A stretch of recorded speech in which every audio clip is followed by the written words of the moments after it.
Into the north window of my chamber glows the pole star with uncanny light. All through the long hellish hours of blackness it shines there. And in the autumn of the year, when the wind in the north curse and whine, and the red-leaved trees of the swamp mutter things to one another in the small hours of the morning under the horned waning moon, I sit by the casement and watch that star.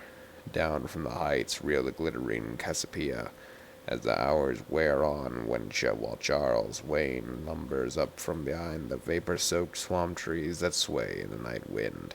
Just before dawn, Arcturus winks ruddily from above the cemetery on the low hillock, and Coma Bereniceus shimmers weirdly afar off in the mysterious east, but still the pole star leers down to the same place in the black vault, winking hideously like an insane watching eye which strives to convey some strange message yet recalls nothing save that it once had a message to convey.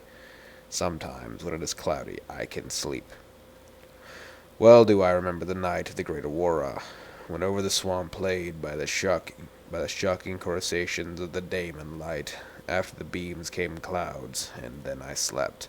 And it was under a horned, waning moon when I saw the city for the first time. Still and somnolent did it lie, on a strange plateau and hollow betwixt strange peaks. Of ghastly marble were its walls, and its towers, its columns, domes, and pavements. In the marble streets were marble pillars, the upper parts of which were carved into the image of grave, bearded men. The air was warm and stirred not, and overhead, scarce 10 degrees from the zenith, glowed the watching pole star. Long did I gaze in the city, but the day came not, when the red Aldebaran, which blinked low in the sky but never set, had crawled a quarter of the way around the horizon. I saw light and motion in the houses and the streets. Forms, strangely robed, but at once noble and familiar, walked abroad, and under the horned, waning moon, men talked wisdom in a tongue which I understood, though it was unlike any language I had ever known. And when the red Aldebaran had crawled more than halfway through the horizon, there were again darkness and silence. When I awakened, I was not as I had been. Upon my memory was graven the vision of the city, and within my soul had arisen another and vaguer recollection of, whose nature I was not then certain.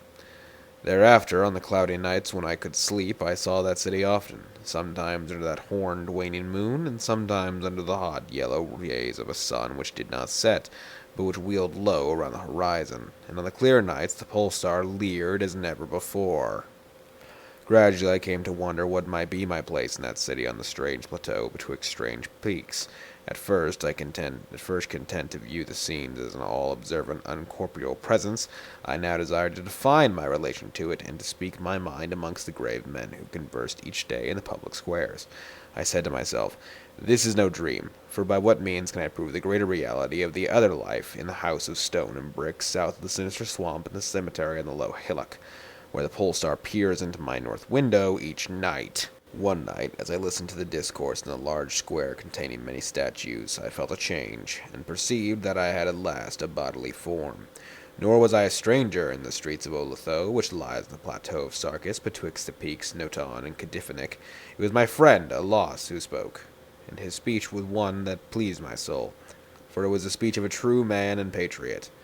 That night had the news come of Daco's fall, and of the advance of the Initos, squat, hellish, yellow fiends who 5 years ago had appeared out of the unknown west to ravage the confines of our kingdom, and finally to besiege our towns. Having taken the fortified places at the foot of the mountains, their way now lay open to the plateau, unless every citizen could resist with the strength of 10 men, for the squat creatures were mighty in the arts of war, and knew not the scruples of honor, which held back our tall, gray-eyed men of Lamar from ruthless conquest. Alas, my friend was commander of all the force in the plateau, and in him lay the last hope of our country. On this occasion he spoke of the perils we faced, and exhorted the men of Olatho, braves as the Lamarians, to sustain the traditions of their ancestors, who when forced to move southward from Zabna before the advance of the great ice sheet, even as our descendants must some day flee from the land of Lamar, valiantly and victoriously swept aside the hairy, long-armed cannibal Nogpins that stood in our way. To me, a loss denied a warrior's part, for I was feeble, and given to strange faintings when subjected to distress and hardships.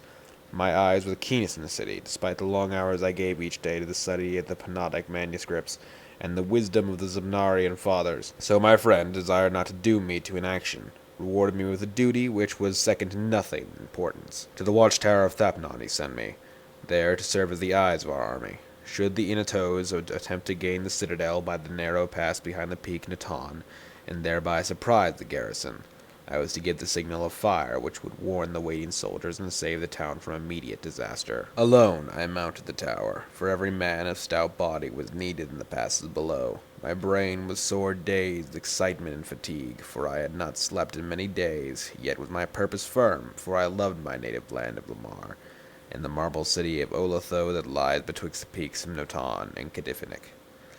But as I stood in the tower's topmost chamber, I beheld the horned, waning moon, red and sinister, quivering through the vapors that hovered over the distant valley of Banaf, and through an opening in the roof glittered the pale pole star, fluttering as if alive, and leered like a fiend and tempter. Methought its spirits whispered evil counsel, soothing me to traitorous somnolence, with a damnable rhythmical promise which it repeated over and over. Slumber watcher till the spheres 26,000 years have revolved, and I return to the spot where now I burn. Other stars anon shall rise to the axis of the skies, stars that soothe and stars that bless, with a sweet forgetfulness. Only when my round is over shall the past disturb thy door. Vainly did I struggle with my drowsiness, seeking to connect these strange words with some lore of the skies which I had learned from hypnotic manuscripts. My head, heavy and reeling, drooped to my breast, and when next I looked up, it was in a dream, with the pole star grinning at me through a window from over the horrible swaying trees of a dream swamp, and I am still dreaming. In my shame and despair, I sometimes scream frantically, begging the dream creatures around me to waken me ere the Inatos steal up and pass behind the peak Notan and take the citadel by surprise. But these creatures are daemons, for they laugh at me and tell me I am not dreaming. They mock me whilst I sleep, and whilst the squat yellow foe may be creeping silently upon us. I have failed in my duty and betrayed the marble sea of Olatho. I have proven false to Alas, my friend and commander. But still these shadows of my dream deride me. They say there is no land of Lamar, save in my nocturnal imaginings, and in those realms where the pole star shines high and red Aldebaran crawls low around the horizon, there has been naught save ice and snow for thousands of years, and never a man save squat yellow creatures, blighted by the cold, who they call Eskimo. And as I writhe in my guilty agony, frantic to save the city whose peril every moment grows, and vainly striving to shake off this unnatural dream of a house of stone and brick, south of a sinister swamp and a cemetery on a low hillock, the pole star, evil and monstrous, leers down from the black vault, winking hideously like an insane watching eye which strives to convey some strange message, yet recalls nothing save that it once had a message to convey.